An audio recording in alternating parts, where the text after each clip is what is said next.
every year on the date of the accident it runs again, as a warning to others, plunging into the gap, shrieking like a lost soul.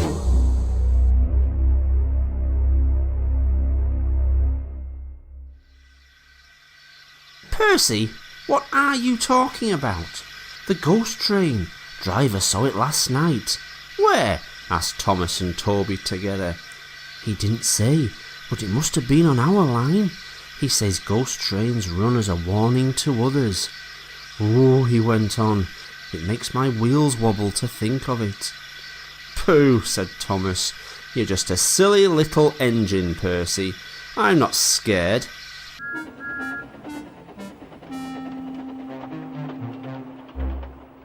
Thomas didn't believe in your ghost, said Percy next morning. His driver laughed. Neither do I. It was a pretend ghost on television. Percy was disappointed. But he was too busy all day with his stone trucks to think about ghosts.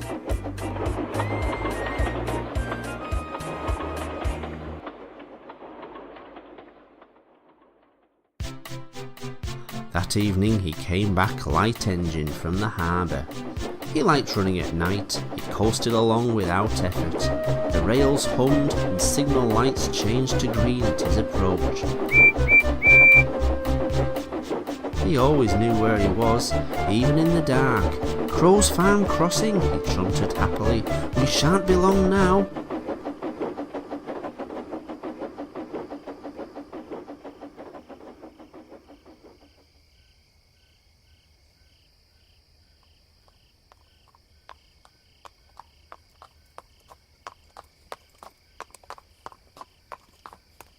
Sam had forgotten that Mr. Crow wanted a load of lime taken to 40-acre field. When he remembered, it was already dark. He drove in a hurry, bumped over the crossing, and sank his cart's front wheels in mud at the field gate. The horse tried hard, but couldn't move it. The cart's tail still fouled the railway. Sam gave it up. He unharnessed the horse and rode back to the farm for help.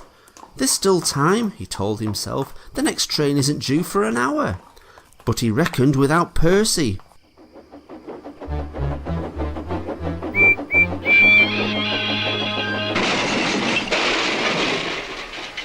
Percy broke the cart to smithereens, and lime flew everywhere. They found no one at the crossing, so went on to the nearest signal box.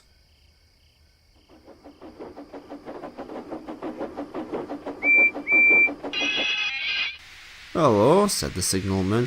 What have you done to Percy? He's white all over. Percy's driver explained. I'll see to it, said the signalman. But you'd better clean Percy or people will think he's a ghost. Percy chuckled. Do let's pretend I'm a ghost and scare Thomas. That'll teach him to say I'm a silly little engine.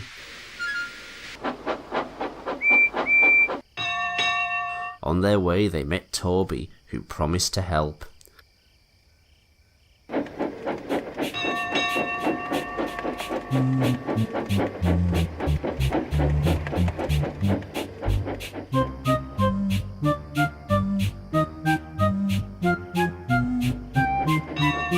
Thomas was being oiled up for his evening train when Toby hurried in saying, Percy's had an accident. Poor engine, said Thomas. Botheration! That means I'll be late.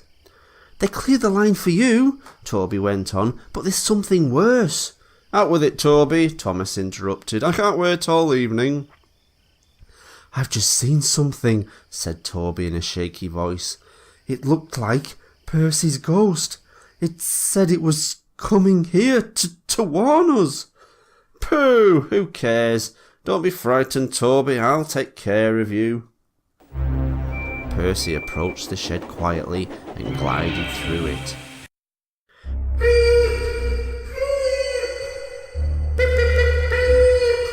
He shrieked. As had been arranged, Toby's driver and fireman quickly shut the doors. Let me in, said Percy in a spooky voice. No, answered Toby, not by the smoke of my chimney, chim. I'll shove and I'll pull.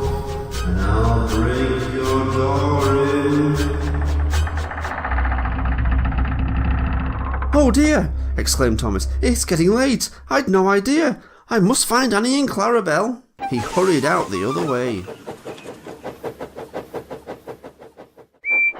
Percy was none the worse for his adventure. He was soon cleaned, but Thomas never returned.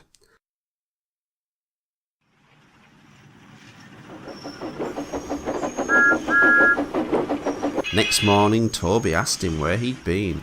"Ah, well," said Thomas, "I knew you'd be sad about Percy, and I didn't like to, intrude. I slept in the goods shed and..."